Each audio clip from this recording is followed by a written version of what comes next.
yeah, man, let's get back to you, Mr. Okay. Chet. We were rocking and rolling. What year are we in now? Right now, right around.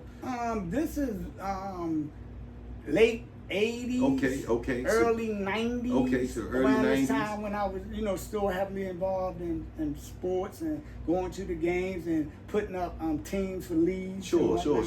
So yeah, I want to say around that time. The late 80s, 90s obviously was a time where, some different things started happening in the world. Baltimore itself started changing a little bit. Tell the people a little bit about kind of how you were going about business in Baltimore around the 80s and 90s, man. Okay. For those who don't know me, I was running a pharmaceutical business without the proper license. Absolutely. And if anybody don't know what that means, I'm quite sure, especially in Baltimore, that's selling drugs without the government consent. And so I got involved in the drug trade at a younger age. And however, I didn't start to flourish until I was, a late teen. Okay. And it was a vehicle.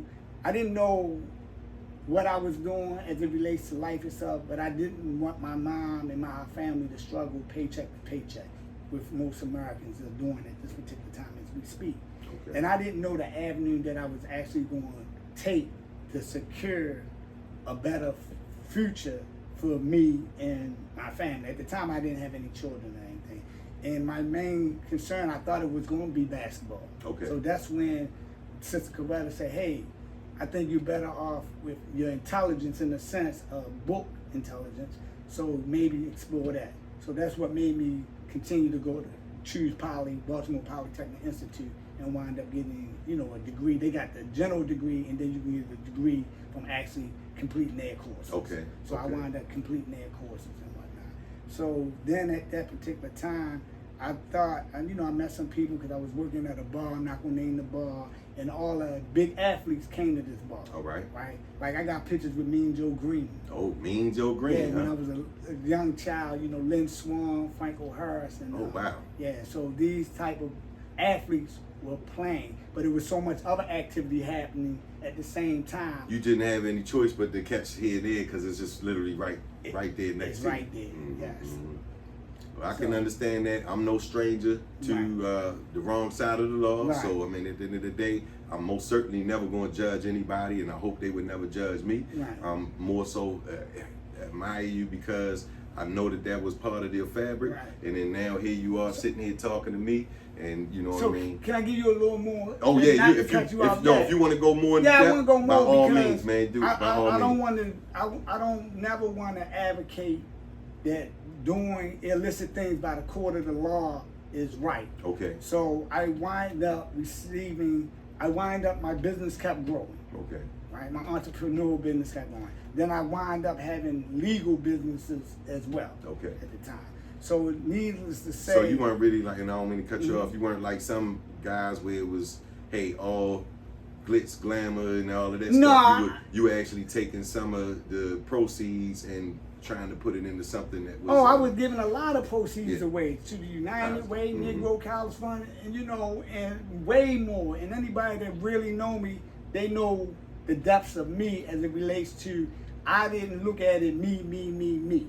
Okay. I looked at it, and again, as I said, to build a legacy, empire at the time I was calling it, right? Where it could sustain just me and my family, because at this particular time, I don't have any children. Okay. Right? So, yes, and again, I'm not saying that was right what I chose to do, but I did it with the understanding that I wanted the proceeds, the financial gains from it. So, and I was pretty effective at doing it. Okay. But I never wanted to be known as illicit drug dealer or drug lord or as AKA gangsters, because a gangster to me is really taking care of your family, really taking care of your family. Like putting them in better schools, letting them graduate from colleges, helping them elevate, yes, right, sir. Beyond you. So I ain't never want another me. So I wouldn't promote another me. I would put people through school, help them through school. And you don't have to ask my testimony, but people will literally say, yeah, that's what I was really about. And again, I'm not glorifying selling drugs or anything, but that's the route that I took at that time. And it was very feasible for me at that time, and I received a lot of economical gains. I even had a job. I paid taxes because people would tell me, oh, you don't got, no, I'm getting Social Security. I don't know about everybody else, but I'm really getting Social Security. You were really working. Yeah, I was really working. Like, I had a job, you know, W-2, 1099, whatever rate format. So it wasn't me just waking up in the middle of the day of so many of these movies portrayed. And that's a whole nother subject. It's all good, man. That's a whole nother subject. I really think that's really important, Mr. Chet, because obviously people see you now, right? Right. And so, you know, when you see somebody, you really don't think about what they've been through and how they got there and stuff like that. So, you know, you're literally like a walking billboard to people like myself, plenty of other young black men, white men, Chinese, Right. whoever's not always walking through life on that straight and narrow. You're showing people that, hey, even though this happened, you don't have to dwell and live in that. You can always overcome, well, you can do your best to overcome that and, you know, kind of be more prosperous and definitely put people in different positions after you get to where you're at. And I really appreciate that, man, to be around something like that, man. Thank you, brother. So what wound up happening, I kept running this business because I was pretty effective at running this business. Okay. Right? And time goes, I wind up getting married, wind up having children. So now as I decided to put this business to rest, because I had a number in mind that I wanted to get to financially. So you literally had like, all right, you had a goal. Yeah, I had a goal. Yeah, I'm not hustling till I fall. All that craziness, but I knew participating in it, because I never forget when the first time I received an actual package, the man told me, you know you can walk out of here and go to jail for the rest of your life. And I was like, it didn't really dawn on me back then. It didn't register at all. I'm like, rest of my life, I see all these guys out here making money, and, you know, so forth and so on. That didn't register. Right. And then as you grow and continue to go, if you do decide to go down that road, it's either death or long prison sentence, unfortunately. Or cooperate with the government and potentially get a lighter sentence. That's normally what I've seen throughout my trials and tribulations. There's no other options. Yeah, as it goes. There's no other options. So I wind up receiving 151-month sentence for my first offense ever. And for those of y'all that don't know, 151 months is definitely over 10 years. Okay? Yes, it's 12 years, 7 months. Because it's so funny that you say that, because when I was in the courtroom, I was like, Dad, that's that chart where you know how you learn your timetables? Yep. I said, 12 times 12, that's 144. I passed the chart. God, for my first offense ever. Yeah. I haven't even had a speeding ticket, right? Honestly. I never had a speeding ticket. So my first offense ever, they gave me a 151-month sentence. And that was on a plea. That wasn't even me going to trial, because they wanted to give me 22, 24 years if I took them to trial. How old were you at the time? At that time, I was 38. 38. Right. Okay, so you're 38, looking at literally a 12-year, 7 months 12 plus years sentence. Yeah, right. Don't forget about the extra months on the back. Yeah, because the way the they feds don't forget about the yeah, money. they're not gonna forget. They gonna as we drink this water here, as we drink a glass of water, that's how they willing to give out their time. Just as quick as we dropping this water down. Just as quick and as longer, right? So I wind up getting that. You know, I went back on a few appeals and wind up losing. Okay. So then, as time progressed, then Eric Holder and President Obama passed a 2-point reduction for first-time offenders. Shout out to President Obama, by At the way. picture of the time. Everybody often say they ain't do nothing for him, you know them, but I had to say, being him president, he helped get this policy passed. That's right, and right? it helped a lot. It helped a lot of people that was incarcerated, and it definitely helped me. So it took my sentence from a level 34, because the feds do, at that time when I was locked up, they had guidelines. I don't know how it is today, and I never plan on finding out how it is. No, I don't want you to. Right? So, but at that time, they sentenced me at the low end of a level 34. So it was 151 to 187, right? I could have received up to 187-month sentence for my first offense. So they gave me the low end because it actually was my first, like, ever being in the courtroom or anything like that. So you've never even been in the courtroom? No, I've never been in the courtroom before at all, right? Never been in the courtroom at all.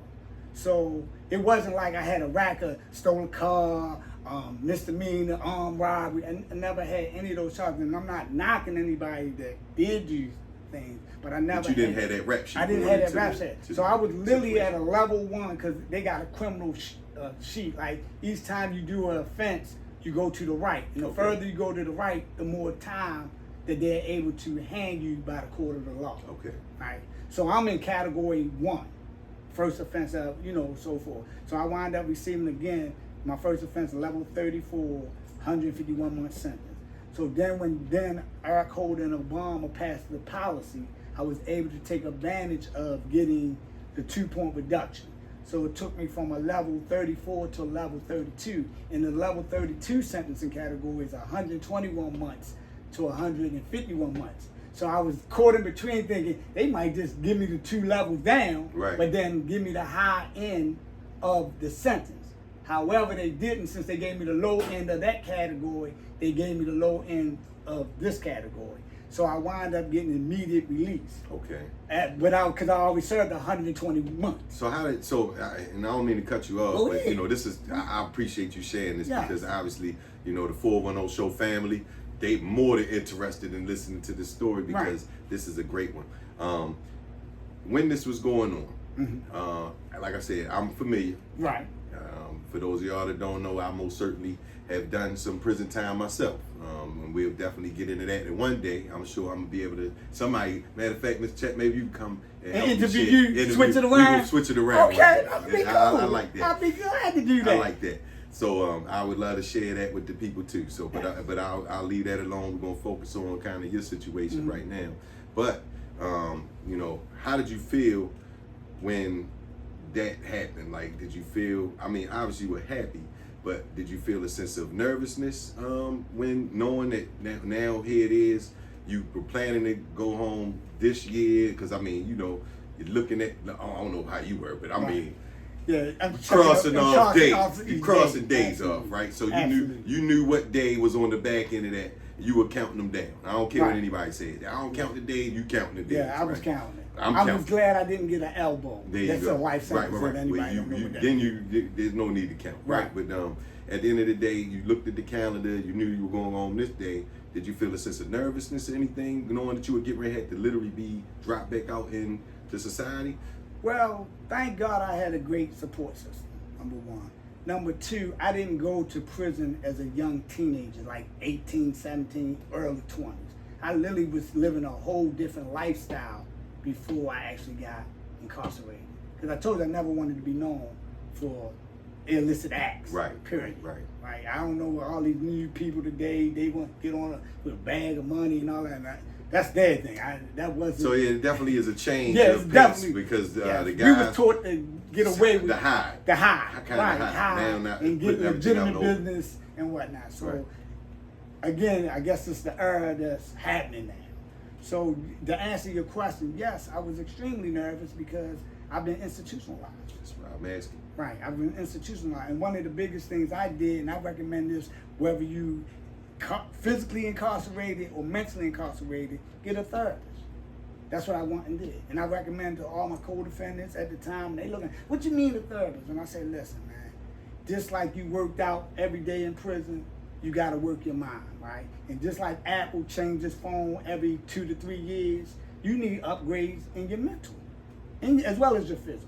So that's one of the first things I did when I literally got free, was go seek out a therapist. Okay. Now, mind you, finding the right therapist may be a challenge because everybody don't communicate effectively to each other. But once you find a therapist that understands your plot, they normally can give you the tools. I'm not they say they're going to be the be-all, right? But they're able to give you tools so you can adjust, because you got to remember, for 10 straight years, people was telling me what to do every day. I didn't have a say of, I can go to 7-Eleven, or I can go down the street, talk to my mom or whatnot. At certain phone times. So I literally was institutionalized. You had limited choices. Yeah, limited choices. And so then when you come out in society again, then now you have choices to make. Yes. And that's the so that's one of the first choices I made personally, people, to want to get a therapist. Mm-hmm. Yes, and I recommend it for anybody. Okay. Because oftentimes you don't have to be physically locked up. You can be mentally locked up. Facts. You know, and a lot of people don't know, and that's how the JEFE Lifestyle